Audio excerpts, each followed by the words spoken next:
essa sociedade que não dorme não processa o emocional.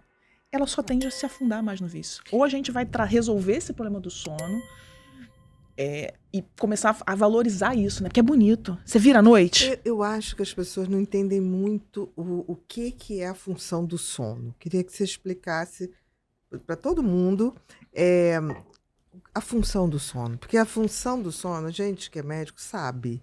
O sono não é. A gente sabe, mas a gente dá plantão. A grande maioria deveria saber. Mas o sono é uma coisa complexa.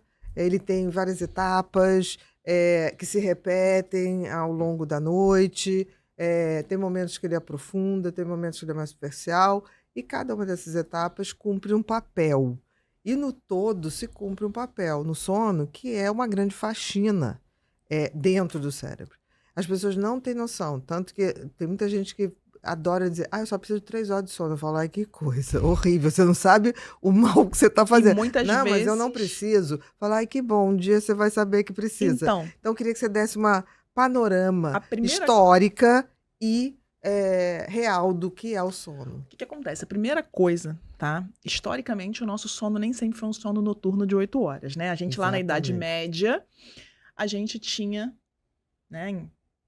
Tem descrições disso, obviamente a história não vai ser perfeita, mas tem descrições do chamado sono bimodal, né? A gente não tinha luz artificial, começava a dormir, dependendo da estação do ano, logo que o sol se punha, dormia ali alguns ciclos de 4 horas, 6 horas, dependendo, acordava lá por volta de meia-noite, alguns casos 3 horas da manhã, esses relatos são um pouco, a gente não sabe, imprecisos no sentido de hora, e depois você ficava lá acordado, era quando eles tinham jantares, atividade sexual, às vezes festa, e você dormia novamente.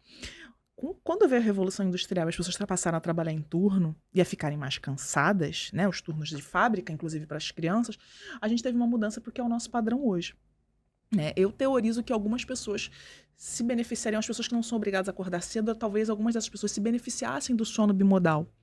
Né? Muitas puérperas se beneficiariam do sono bimodal porque muitos bebês fazem sono bimodal. Eles dormem às 8, acordam ali 1 hora da manhã, ficam 2, 3 horas acordados e dormem novamente, às vezes, uma parte importante da manhã. Mas, por exemplo, antes da Idade Média, a Idade Média é uma informação interessante. Mas, por exemplo, esse sono que a gente conhece hoje, no homem primitivo, né? Não tinha nem ficava procurando uma caverninha. Para dormir, quando não tinha caverna, ninguém dormia a noite toda, porque botava uma fogueirinha ali para espantar os animais mais perigosos e tinha um revezamento. Ninguém podia dormir o tempo todo, né? Até para proteger a comunidade ali. Também era assim antes. Sim, mas você pensar que a falta de sono eventual é completamente fisiológica. Todo mundo, né, vai fugir do predador em algum momento da vida ou ver o predador. Você pensa assim, chegou uma onça, todos eram acordados e ficavam... Isso é fisiológico. O problema é que a gente aceitou o não dormir e a insônia crônica como um problema. Um estilo de vida. Nós médicos aceitamos, né? Horrível, né? Porque essa coisa do plantão, se normaliza essa coisa no dia seguinte do plantão, você continuar a vida normal. Exatamente. Mas como é que isso começou? Né? A gente tem lá um cirurgião, vou tentar evitar aqui a universidade, mas uma boa universidade, que estava, né, sendo o padrão ouro do mundo e colocando os residentes para ficar sem dormir e operar a noite inteira. O problema foi quando se descobriu que, na verdade, ele estava usando cocaína. Né? Ele estava obrigando os residentes, que na verdade eram internos, na verdade o nome era um pouco diferente, a ficar acordados. E o mundo inteiro copiou, isso nunca foi questionado. Como o próprio Freud usou cocaína durante muito tempo. Não estamos dizendo que com a intenção, porque era tido como um psicoestimulante.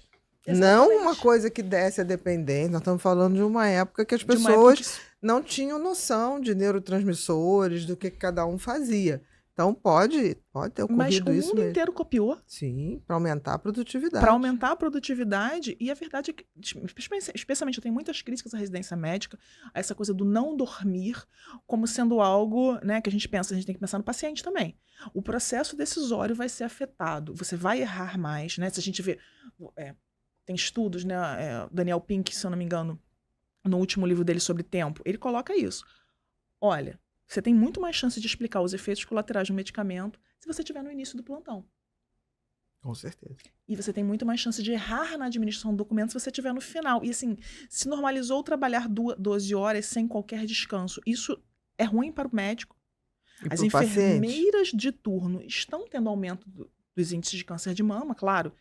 Né, a gente tem um câncer ali muito direcionado ao receptor de melatonina na melatonina. Não tem jeito. E elas fazem uma alteração praticamente no cronótipo delas para poder trabalhar. E aqui não é um julgamento à enfermagem, aqui é um julgamento ao sistema. Ao sistema que colocou elas nessa Exatamente. situação.